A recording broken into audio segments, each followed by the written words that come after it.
Ya pemirsa, untuk mengetahui perkembangan perdagangan komoditas, kami sudah terhubung bersama Nanang Wahyudin, Research and Development Valbury Asia Futures. Ya, Pak Nanang, seperti apa transaksi komoditas hingga sore ini? Iya, kita lihat harga komoditas hari ini terjun variatif, di mana pergerakan harga emas sendiri yang sempat mengalami penutupan di sesi perdagangan hari Jumat kemarin berada di 1890, juga begitu juga pada perdagangan pagi hari, namun pada akhirnya memasuki sesi perdagangan penutupan Asia dan juga Eropa. Pembukaan Eropa saat ini berada di 1884 dan kemungkinan besar ini masih terus mengalami koreksi hingga perdagangan di sesi malam hari. Selain begitu juga kita lihat harga minyak juga walaupun sempat mengalami penguatan cukup signifikan sepanjang perdagangan minggu lalu, tekanan juga kemungkinan besar koreksi juga akan terjadi menjelang pembicaraan mengenai Amerika dengan Iran mengenai sanksi Iran yang kemungkinan besar bagaimana hasilnya, apakah akan dilanjut atau maka akan sudah berakhir. Dan bila mana ini terjadi, kemungkinan besar keputusan final ada keputusan terbaru mengenai perundingan tersebut akan mempengaruhi pergerakan harga minyak ke depannya. Di satu sisi kita lihat tekanan di alamnya harga komoditas khususnya harga emas karena faktor mungkin data Amerika yang kita lihat data November kemarin cukup moderat, hasilnya 559 walaupun di bawah estimasi tapi masih di bawah data bulan yang lalu. Dan juga kita lihat angka pengangguran Amerika yang cukup signifikan penurunannya dari angka 6,1% menjadi 5,8%, dan juga tingkat pendapatan per jamnya juga mengalami kenaikan 0,5%, dan kemungkinan besar ini akan memberi dampak positif terhadap pergerakan indeks dolar, dan imbasnya pergerakan harga komoditas juga akan cenderung mengalami pelemahan di sesi perdagangan hari ini hingga pada akhir nanti. Baik, untuk emas Pak, bagaimana rekomendasi Anda untuk pekan ini? Apakah ada sentimen yang akan sangat dominan mempengaruhinya atau seperti apa? Baik. Ya, untuk emas sendiri kemungkinan besar masih didera aksi koreksi serta mengalami penguatan yang cukup signifikan dalam 3 pekan terakhir, mencapai rekor tertinggi dalam 4 bulan terakhir. Dan jika kita lihat faktor rapat kebijakan Bank of Canada lalu juga ECB juga itu akan memberi pengaruh terhadap pergerakan mata uang.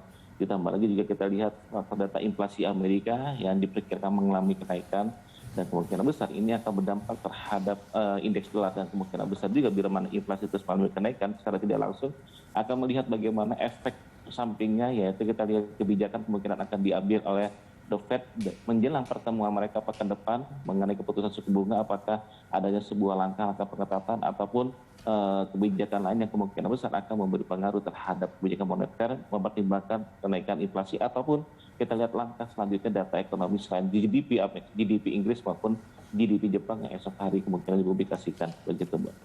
Oke, untuk Tiongkok ini kan bersiap untuk vaksinasi untuk anak-anak begitu ya. Bagaimana pasar merespon soal ini, Pak Nanang?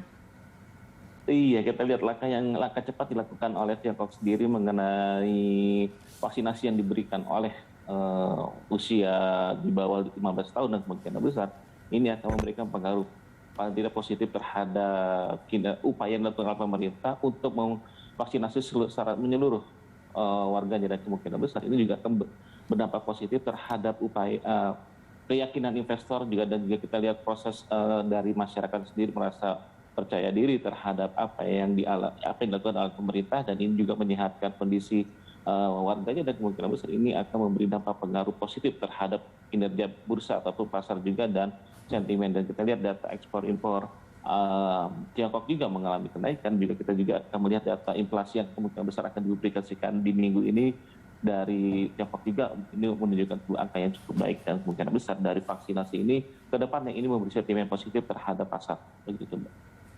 Oke, baik. Untuk akhir pekan ini rekomendasi mungkin yang bisa diberikan dan juga saran untuk pelaku pasar dengan sentimen Amerika dan juga vaksinasi seperti apa? Iya, baik, kita lihat dengan vaksinasi dilakukan dan juga kita lihat pergerakan hingga akhir pekan ini kemungkinan besar masih akan cenderung variatif karena beberapa data ekonomi juga menjadi faktor penentu sentimen pasar.